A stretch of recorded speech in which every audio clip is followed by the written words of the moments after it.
Y no te estoy diciendo viejo, Claudio. Claudio está aquí con nosotros, no me refiero a él, sino a la actitud que se asume con el tiempo. La política en Venezuela es un problema de tiempo. Hay unos que quieren elecciones mañana, hay unos que hablan de 2 años y hay unos que hablan de más. Pero se están produciendo una cantidad de reformas rápidas, necesarias todas, que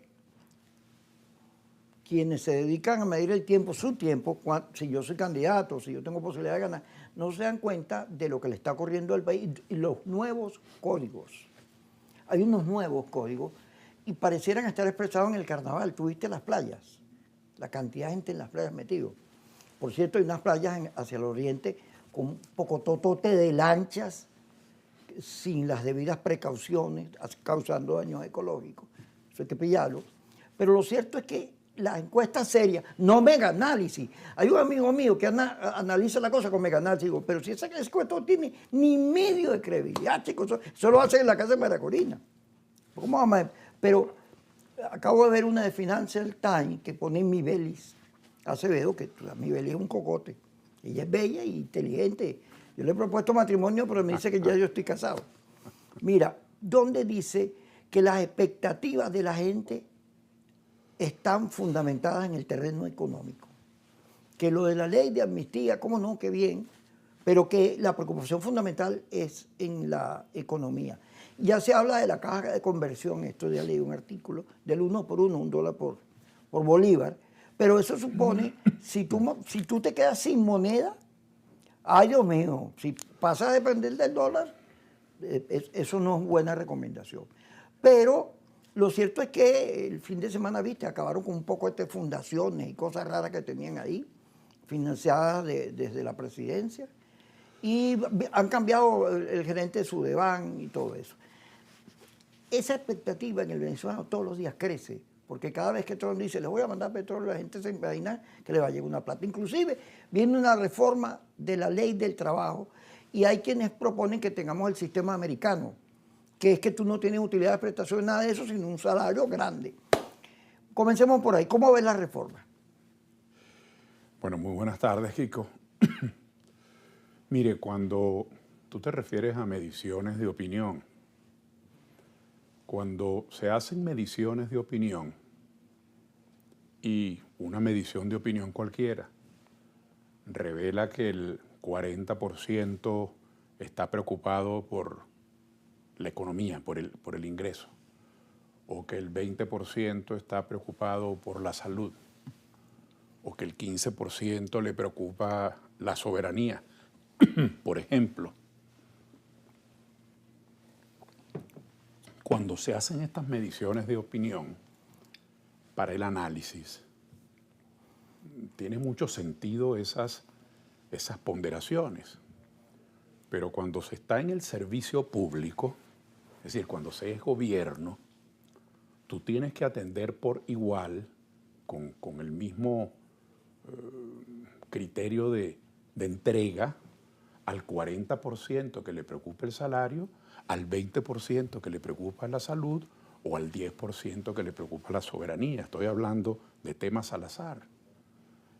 Entonces, el Estado, el servicio público, tiene que organizarse para darle respuesta a todas las demandas de los ciudadanos, independientemente de que tales o cuales demandas juntas logren represar nada más que el 10% de la opinión.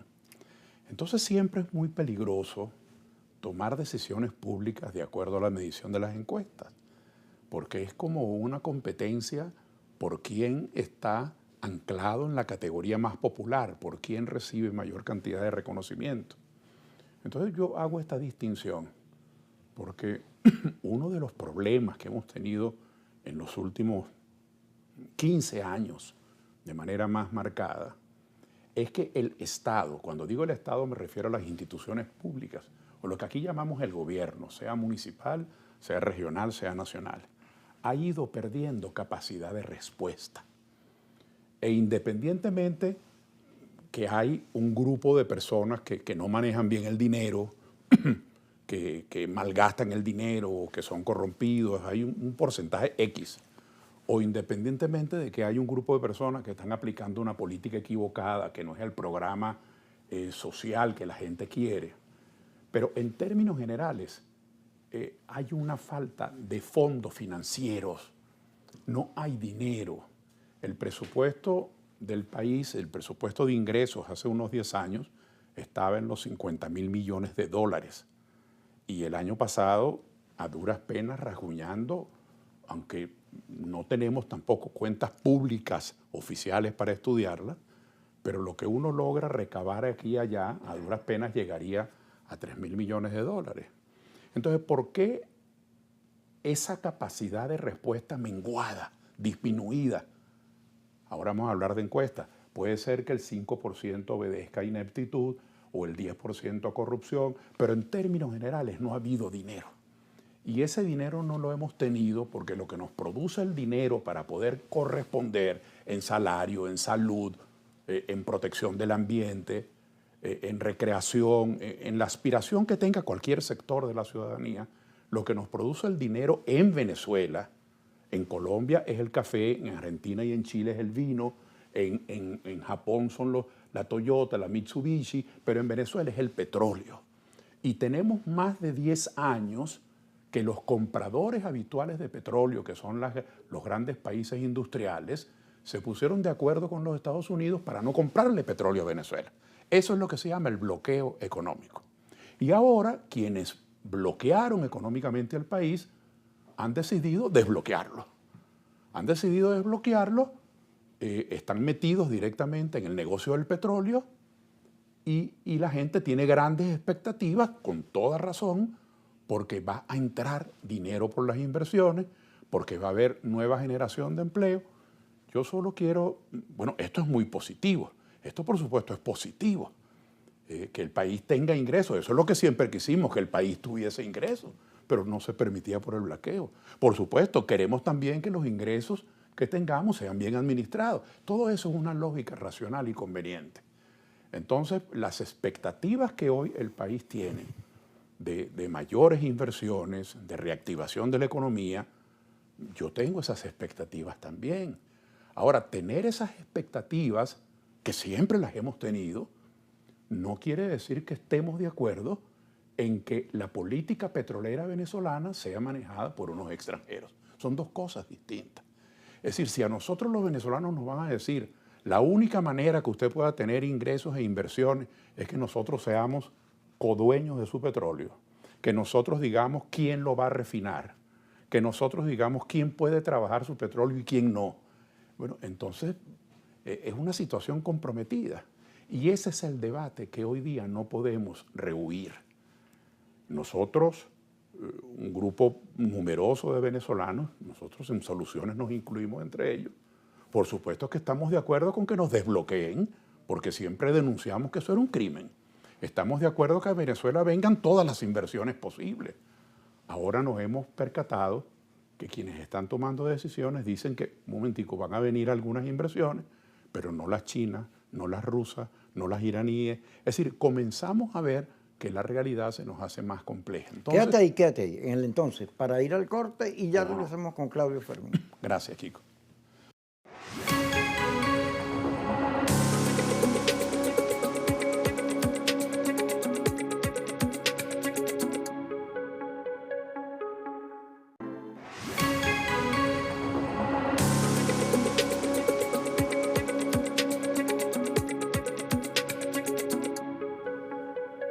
Seguimos con Claudio Fermín. Estaba hablando del petróleo, la principal industria venezolana, que fue sometida a sanciones y a un saboteo. Al petróleo, a PDVSA, a nuestra industria, a nuestra economía, la fueron desbaratando. Los americanos, la oposición radical que se agarró Citgo, la manejó, y mira el lío que se armó ahí, y por supuesto el gobierno, que aun cuando denunciaba que había una guerra económica y que había saboteo de la industria eléctrica, la gente no lo creía, decía que era una iguana, después resultó que todo eso era verdad, pero tarde piaste, pajarito. Mire, en 1900, hacia 1900, en los años principiando los 60, Irak, Irán, Irak, Kuwait, Emiratos Árabes, Arabia Saudita, Venezuela, se deciden a fundar la OPEP, la Organización de Países Exportadores de Petróleo. Y ocurrió algo interesante, que a los países que producíamos petróleo nos pagaban el petróleo en nada, no valía nada la materia prima. Una vez que se funda la OPEP, estos países que recibían muy poco por el petróleo, se cartelizaron, es decir, se encompincharon, se organizaron y dijeron no vendemos el petróleo sino a este precio. Y resulta que en ese momento esos países tenían el 45, 50% del mercado, llegaron a tener más e influían mucho. Pasaron los años, hoy día la OPEP no tiene esa fuerza. Hoy día el primer productor de petróleo del mundo, productor, por ejemplo, son los Estados Unidos. La Arabia Saudita, pero que es un socio importante de los Estados Unidos. La OPEP muy disminuida. Entonces, ¿qué ocurre hoy? La OPEP hoy no puede fijar los precios. No tiene la fuerza suficiente para fijarlo solo. Entonces lo está fijando el mercado.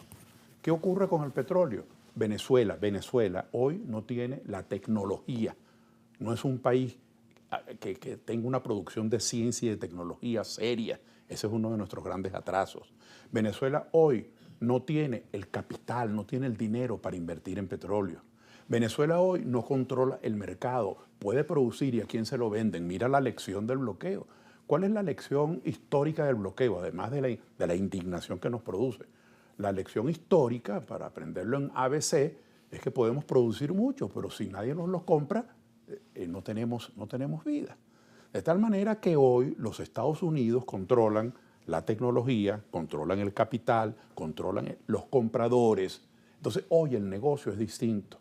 Y un buen día, llámese el 3 de enero de 2026, se decidieron militarmente en un acto bárbaro, en un acto criminal, en un acto que viola todas las normas internacionales, bueno, decidieron ponerle la mano al petróleo venezolano. Fíjense que tienen desde el 3 de enero para acá, el 3 de marzo se van a cumplir 2 meses. ¿Y quién ha hablado aquí? Ustedes han visto que ha venido acá el comisionado antidroga de los Estados Unidos para levantar los supuestos carteles. Ustedes han visto que ha habido asociaciones con la Interpol o las policías para capturar aquí a no sé cuántos capos de la droga. No era la droga. Quien ha venido es Chris Wright, el secretario de Energía. Quienes han venido son los gerentes de las empresas petroleras. De lo que estamos hablando es de la nueva ley de hidrocarburos. Era el petróleo. Entonces los Estados Unidos, que es la primera potencia, hay que decirlo sin complejo, es la verdad, decidió ponerle la mano al petróleo venezolano. Eso tiene, si me permiten hablar en el tono más coloquial posible, eso tiene una cosa buena. Van a venir las inversiones, porque el mismo que cerraba la puerta ahora la abre. El mismo que bloqueaba ahora desbloquea. Va a venir la tecnología. Y el petróleo que aquí se produzca, los Estados Unidos le van a conseguir compradores. Bueno, esa es la parte buena. ¿Cuál es la parte mala? Que los Estados Unidos son los que van a decir, este petróleo se va a producir, esta zona, aquí este campo no lo vamos a reactivar. Este petróleo lo va a refinar tal empresa, aquí puede trabajar tal compañía. Incluso ha ocurrido algo, claro, no han pasado ni siquiera 2 meses, que se cumplen el 3 de marzo. Y digo esto para que hagamos el inventario de lo que tenemos que estudiar y meditar. Pero aquí hemos tenido noticias buenas como esa, que vienen inversiones. Una noticia buena. Y hemos tenido noticias infames. Por ejemplo, el impuesto al valor agregado, el impuesto sobre la renta, las regalías, ni siquiera las cobra directamente Venezuela, sino que van a una cuenta de la Secretaría del Tesoro de los Estados Unidos. Eso es lo que hemos sido informados. Y los Estados Unidos, a través del Departamento del Tesoro, destinará cuánto le toca a Venezuela.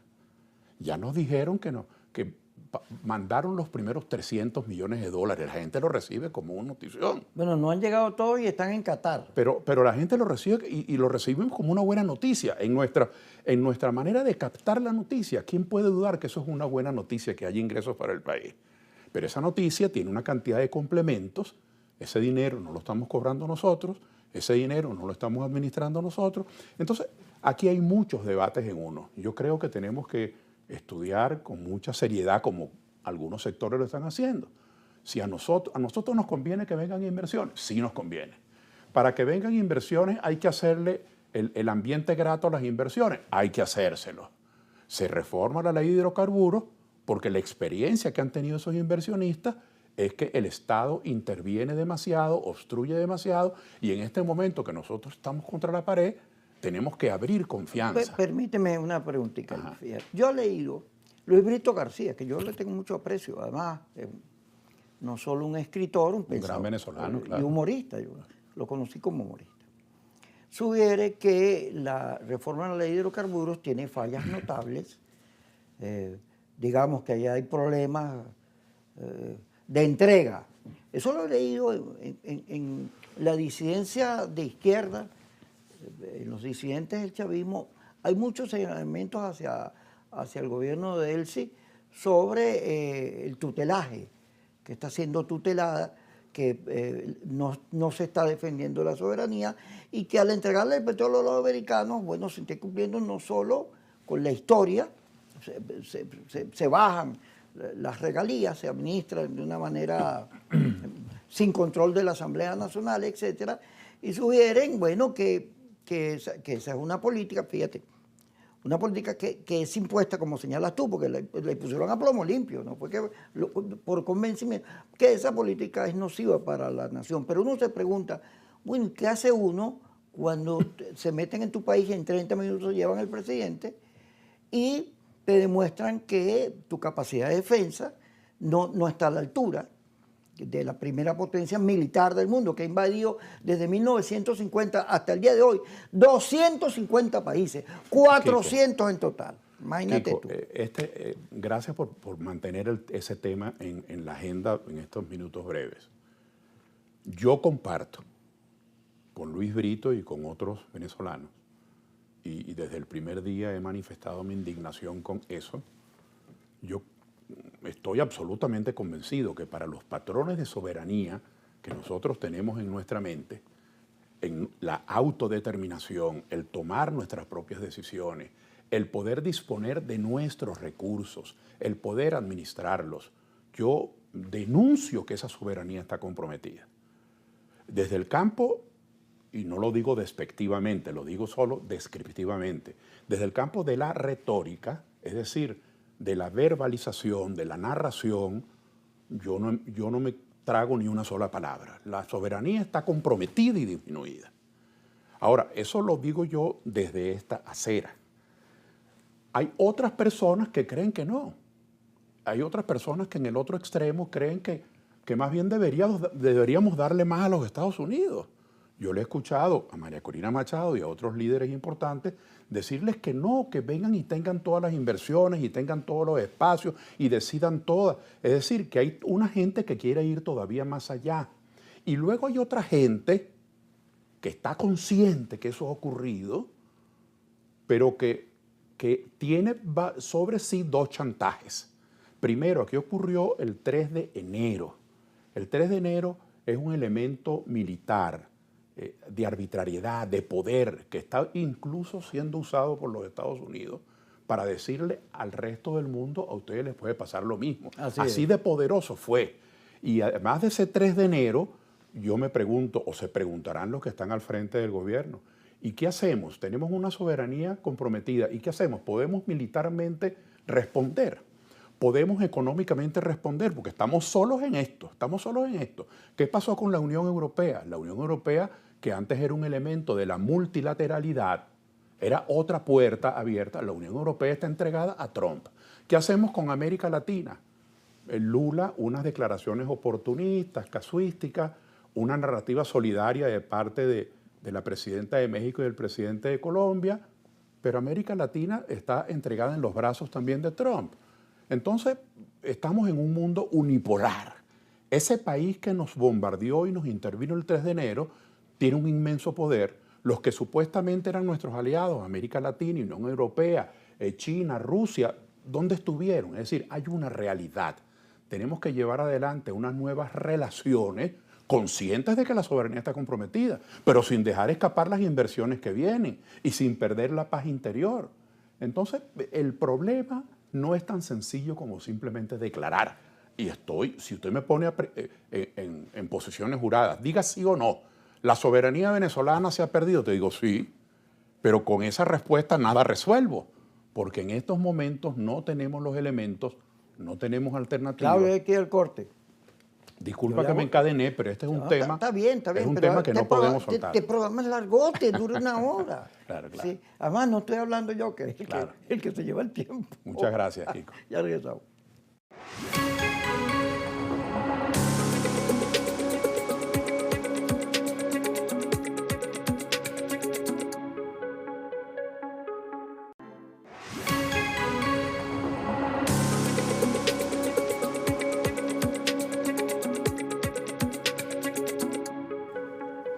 Claudio, yo te quiero plantear algo que, fíjate, que yo lo estoy observando. Yo soy un investigador de la comunicación, soy un periodista, pero me encanta investigar la comunicación. Fíjate, de un tiempo para acá, desde que la oposición ganó la Asamblea 2015, hubo un diseño hecho en los Estados Unidos entre Leopoldo López y, ¿cómo se llamaba aquel presidente del BIP, que era amigo de él? ¿Te acuerdas? Ahorita me acuerdo el nombre. Y hicieron un diseño que era el Plan Guaidó. Plan Guaidó se lo llevaron a Trump y Trump, cuando habló con Guaidó, le dijo, ¿y usted está dispuesto a caerse a plomo con nosotros para tomar el país? Y Guaidó, no, nosotros somos paz y amor, ustedes son los bélicos.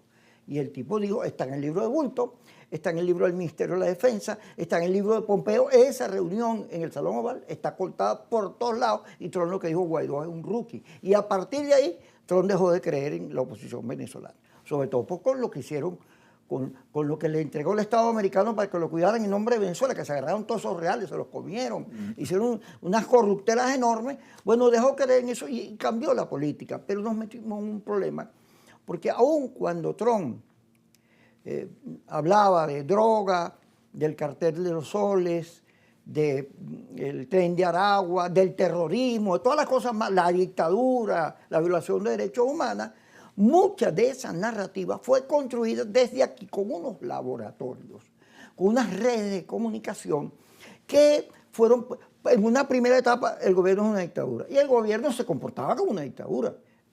Todo lo que está ocurriendo con los presos demuestra que aquí hubo una violación de los derechos humanos muy fuerte que hay que revisar. Ese es un tema que vamos a tocar ahorita, pero como estamos hablando de petróleo, fíjate. Y entonces resulta que todo lo que Maduro era, dictador, narcotráfico, cuando llegó a Nueva York, en el primer día de juicio le quitaron que el cartel de los soles no existía. Fueron construyendo unos mecanismos basados en el odio y además en las agresiones del gobierno, en las dos partes, fueron construyendo un clima de dolor, de mucha molestia con lo ocurrido, y con la confrontación a la polarización eso se agudizó, pero te fueron construyendo como tendencias. Hay una tendencia ahorita, yo estaba viendo a Marco Rubio, que una periodista lo entrevista, y dice, Diosdado tiene que cuidarse. Vamos con Diosdado. Y tú revisas todas las redes y hay unas campañas contra Diosdado. Hay unas campañas que dicen que Delcy y Jorge traicionaron a Maduro. Por todos lados tú las ves. Hay unas campañas que dicen que el gobierno se está cayendo. Hay Carlos Blanco, en las redes está, él está llamando a gente de la política y dice que el gobierno está... ¿Tú te acuerdas del barrio francés? De la consigna, el sistema se hunde, haz peso. Bueno, hay gente diciendo eso. No hay que estabilizarlo, hay que derrotarlo, empujarlo para que se caiga. Entonces hay unas tendencias que se van construyendo que lesionan el debate. No puedes debatir nada. Porque era verdad que había una intervención americana dirigida a nuestra economía del petróleo, pero hay gente que más bien celebra, es una de las tendencias que reflejan las encuestas.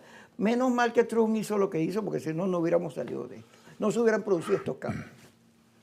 Mire, para eso es este abanico del libre debate. Si yo tuviera que hacerme una introspección aquí delante del país y hacer una lista de las cosas que se me vienen a la mente, que me mortifican, los asuntos públicos, no mis cosas personales ni familiares que todos tenemos, sino los asuntos públicos. En primer lugar, yo me siento indignado con lo del 3 de enero. El 3 de enero ha sido una gran humillación contra Venezuela. Nuestro país fue bombardeado, Aquí hubo una incursión de un ejército extranjero, fue secuestrado el presidente y su esposa, y a partir del 3 de enero se impuso, declarado por los mismos asistentes de Trump, Rubio, Hegseth, Miller y el propio Trump, se impuso un sistema de chantaje de la potencia más poderosa del mundo. Si usted no se conduce por esta vía, tengo en mis manos el embargo petrolero o un nuevo bombardeo y a usted le irá peor. ¿Qué significa a usted le irá peor? Que te van La a- matan. te matan. Te matan. Así es. Entonces, no es que yo llamo a ser indulgente con el gobierno, ni me estoy compadeciendo del gobierno, no, me estoy compadeciendo de Venezuela, porque nosotros estamos solos en esto. ¿Dónde está Rusia? Yo simpatizo y estoy comprometido íntimamente con lo que se llama el multilateralismo, es decir, que Venezuela tenga relaciones con todos los países del mundo y que no sea secuestrado por una sola relación. ¿Cuál es la gran preocupación de Rusia en este momento? Que los Estados Unidos la amenazan con sacarla del negocio petrolero venezolano. Su preocupación no es Venezuela, es que pierde un negocio. ¿Cuál es la preocupación de China ahorita? Y simpatizo con tener, porque es conveniente para Venezuela esas relaciones con la primera potencia económica del mundo en este momento y tecnológica, como es China. Es importante para Venezuela. Sin embargo, China y Rusia no están en nuestro problema. La Unión Europea no está en nuestro problema. América Latina no está en nuestro problema. Los venezolanos estamos solos en esto. Y frente a la primera potencia del mundo, cuya acción protestamos y denunciamos, y así como denunciamos en el Acuerdo de Ginebra la barbaridad del laudo de París de 1899, nosotros no podemos estar silentes, los venezolanos. Si el gobierno no puede hacerlo porque está en sus relaciones, los venezolanos, las academias, los colegios profesionales, los partidos políticos, tenemos que denunciar el acto bárbaro del 3 de enero. Pues eso es una realidad, así lo percibo yo. Ahora, es una realidad también que los venezolanos necesitamos ingresos petroleros. ¿Qué hacemos con eso? No obstante la denuncia. Yo denuncio que hay pérdida de soberanía, que hay invasión de la soberanía. ¿Y qué hago? Boto tierrita y no juego más. Es decir, me meto la cabeza como el avestruz dentro de la tierra y digo no negocio con los Estados Unidos. Pues no, tienes que negociar, estás en un estado de necesidad. Esas son realidades. Esos son los problemas serios que tenemos, la soberanía, el petróleo. Nosotros necesitamos saber qué pasa con los ingresos petroleros. Pero entonces los impuestos venezolanos van a ser cobrados por el Departamento de Tesoro de los Estados Unidos. Nosotros necesitamos discutir con quién hacemos contrataciones. Pero entonces las contrataciones las va a hacer directamente el Ministerio de Hidrocarburos. Ya la Asamblea Nacional no tiene nada que decir con los contratos petroleros. Esos son los temas que a mí me vienen a la mente. ¿Qué vamos a hacer con el próximo presupuesto? Esos ingresos que vienen, ¿qué es lo que va a ir para educación? ¿Qué es lo que va a ir para los jubilados, para los pensionados, para la dotación de los hospitales? Mientras yo me hago ese inventario de problemas, hay otras personas cuyo problema es hacer la elección el mes que viene. ¿Quién va a ser el candidato? No digo que eso no se le puede negar a nadie el derecho a plantear su agenda, pero a mí me parece que esos no son los problemas del país en este momento. El país necesita estabilidad para que vengan las inversiones, porque el país está mal económicamente, porque aquí todo el mundo está mal económicamente, porque los intentos y los esfuerzos que se han hecho de reactivación, claro que se han hecho, pero los resultados son todavía menguados. Primero porque no hay ingresos, no hay crédito público, no hay actividad económica industrial. ¿Qué vamos a hacer con la industrialización? Porque los gringos están diciendo que lo que aquí se produzca, lo que necesitamos en insumos petroleros, maquinaria, fertilizantes, insumos para los hospitales, se lo tenemos que comprar a ellos. ¿Y qué vamos? La solución Entonces, ¿qué vamos a hacer con la pequeña industria venezolana? Ir para el corte. Vamos al corte. Entonces, cada quien tiene su agenda. Entonces, bueno, ya vamos a seguir discutiendo. Es que tengo que ir al corte, si no me votan, Claudio. ¿Tú quieres que me quede sin empleo? Del corte.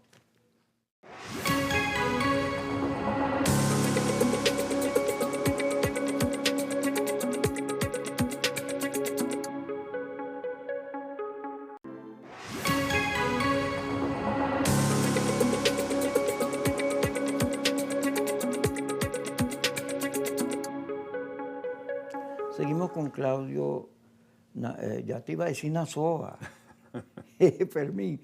Y Cedeño, me acordé de Claudio Cedeño, no sé por qué. Mira, ve lo que te estoy planteando.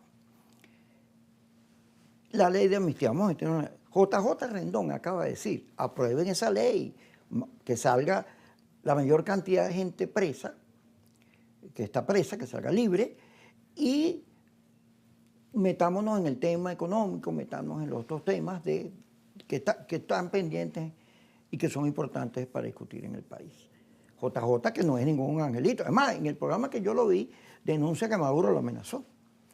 El mismo programa.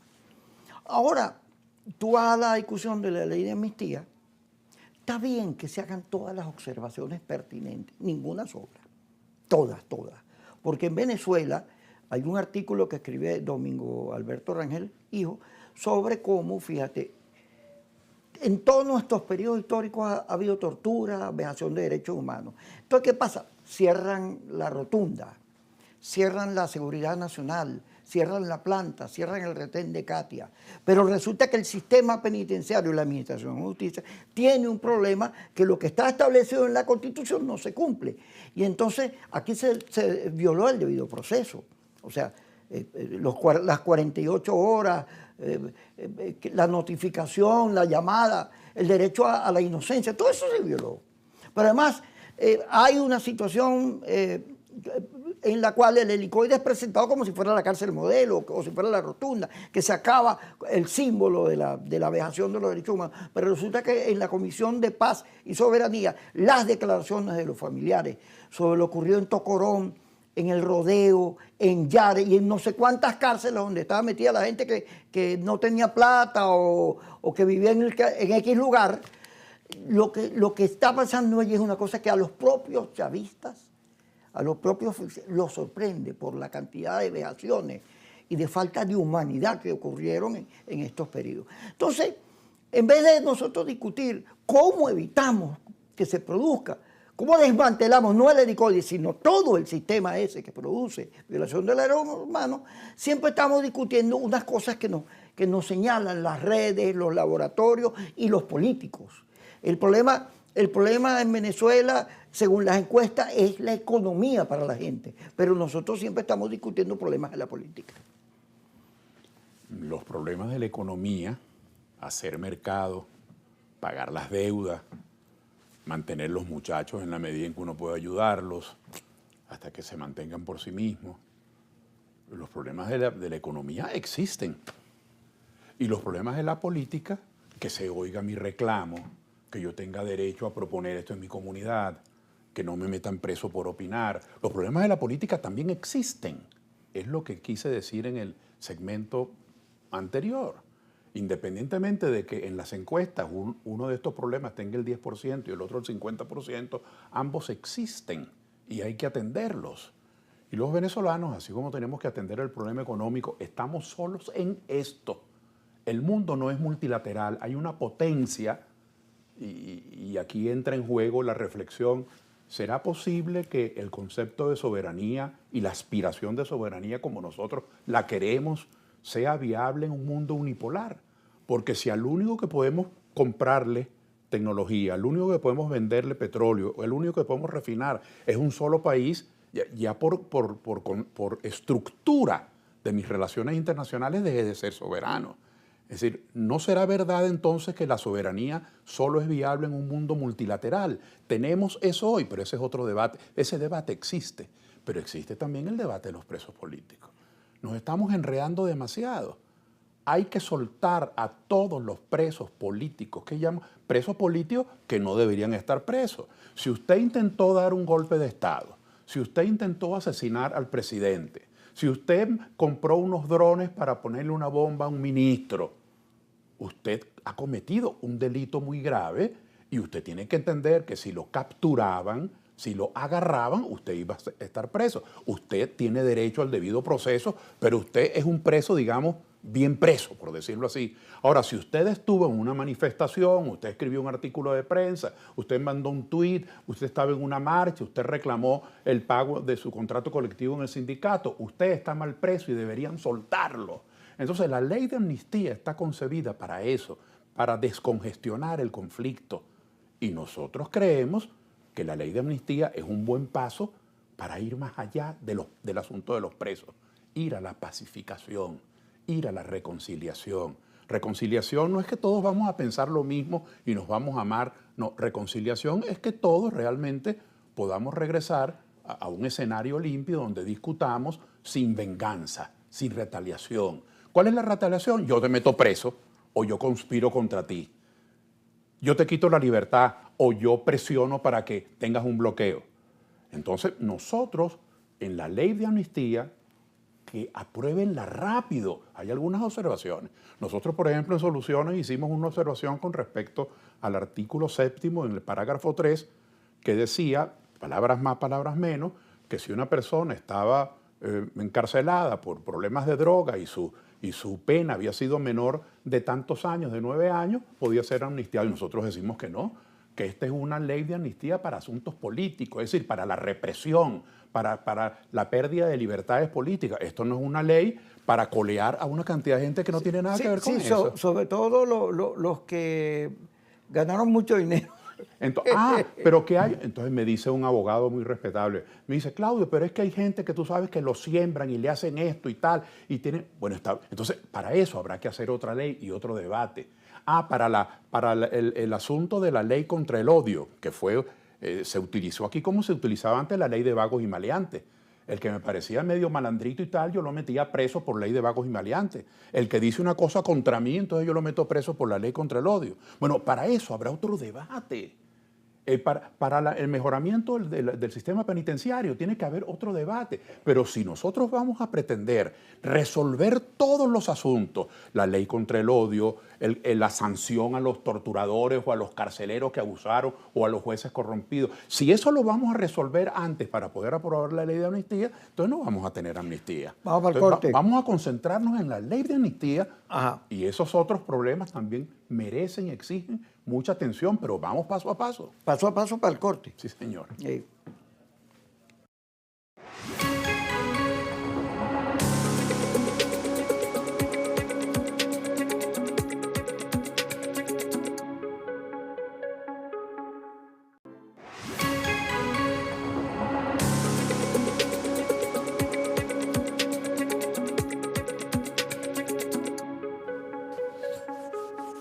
Claudio Fermín, yo estoy de acuerdo contigo, fíjate, el problema de la paz, del reencuentro, cómo nos salimos de tanto odio, cómo nos quitamos los dolores, porque ha habido mucha agresión de lado y lado. No me vengan a decir, aquí cuesta saber quién es el bueno y quién es el malo. Pero fíjate, la ley de amnistía, oye, saca a todos los que puedan, llega a los acuerdos que sean posibles y nombra una instancia o deposita la responsabilidad en algún lugar que se ocupe de todos los casos que quedan pendientes de la ley, para que haya justicia, pero además para que se corrija el tema de fondo, que es por qué se violan los derechos humanos y los organismos encargados para eso no funcionan. Bueno, métanse en esta discusión para que las reformas, aquí viene reforma de la ley del trabajo, reforma de la ley de educación, la reforma electoral, ven una cantidad de reformas que están anunciadas. Este episodio tiene que ser aprovechado por el país, y eso está en las encuestas, ¿para qué? Para producir los cambios necesarios para vivir en democracia.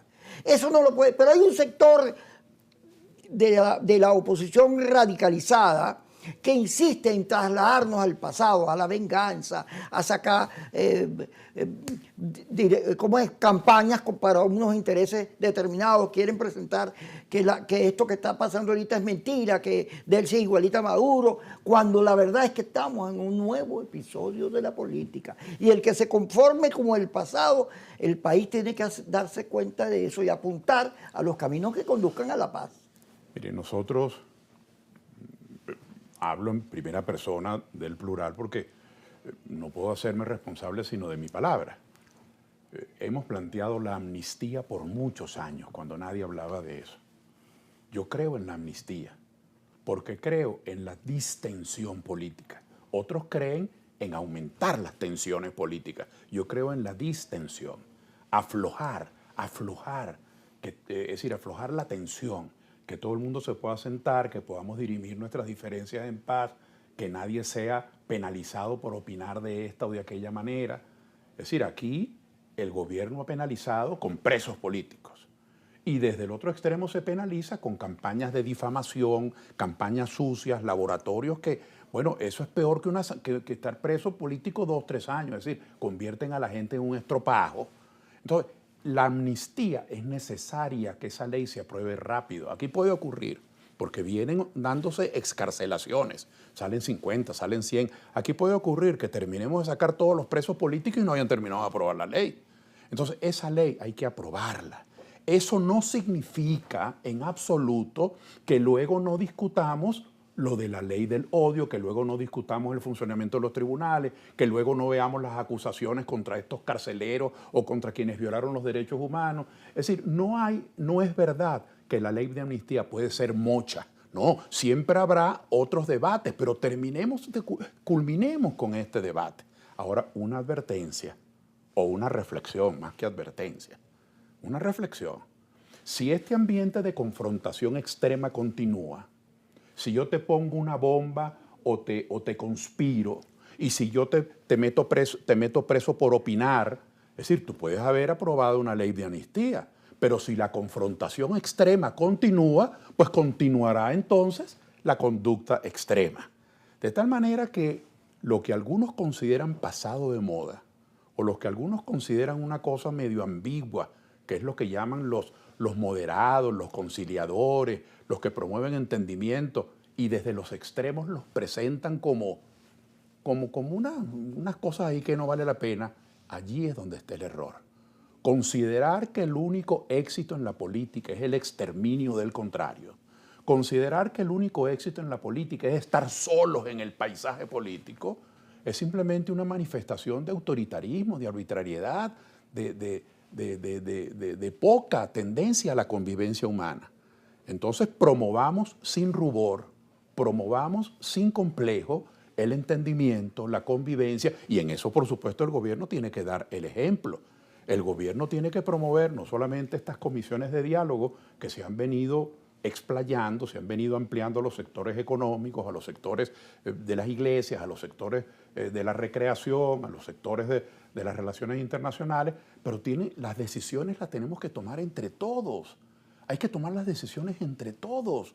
No puede ser que las decisiones públicas las tome simplemente la gente de un solo partido, con todo respeto por el PSV, que hoy es el partido más organizado y el que tiene más militantes, por decirlo así. Porque hay otras tendencias que tienen mucha gente, pero no son militantes, son respaldos masivos de la población, pero no militantes. Tienen que dar el ejemplo. Es decir, no se puede seguir haciendo política colonizando el aparato del Estado. El aparato del Estado no es algo que yo tengo que poseer. Entonces, aquellas cosas que están guardadas en las gavetas, como la meritocracia, emplea al mejor ingeniero agrónomo. Si es copellano, si es del MAS, si es del PPT o si no es de ninguno, eso no es problema tuyo, es un buen ingeniero agrónomo. Emplea al buen contabilista o al buen fotógrafo. Tu problema no es que piense políticamente. Entonces, ese es un paso que tenemos que dar para que la convivencia sea estimulada. Yo creo en la convivencia, yo creo en el entendimiento. Ahora tenemos todos que estar informados. Hoy la información, claro, no han pasado ni siquiera 2 meses del 3 de enero, pero hoy la información es muy precaria. Los venezolanos no tenemos elementos para analizar la política petrolera. ¿Dónde están las estadísticas? ¿Dónde están los números? O sea, los estudiosos, los muchachos que les hacen una tesis en economía petrolera y tienen que investigar cuánto produjo Venezuela, ¿a qué fuentes acude, por ejemplo? O los muchachos abogados que están estudiando algo de criminología o derecho penal y tienen que ver unas estadísticas, ¿a qué fuentes acuden? Entonces, tenemos que abrir las puertas. Yo no tengo buen concepto de los extremos. No tengo buen concepto de los extremos y creo que ese secuestro de la discusión pública por parte de los extremos, todo o nada, que se ha impuesto en los últimos 20 años, nos ha hecho muchísimo daño y debe cesar. Eso también forma parte de la amnistía. Hagamos una amnistía, una tregua de los extremos, porque si no el país no va a funcionar. Gracias, Claudio. A ti, Kiko, Además, terminaste en una buena reflexión. Una tregua, ya basta. Así es, ya basta. Los extremos tienen al país exhausto. Así es. Y a la una y a la... Cuando digo exhausto, digo, la gente está cansada. Así como, wow. a la 1 y a las 10, Kiko, sí, otra vez.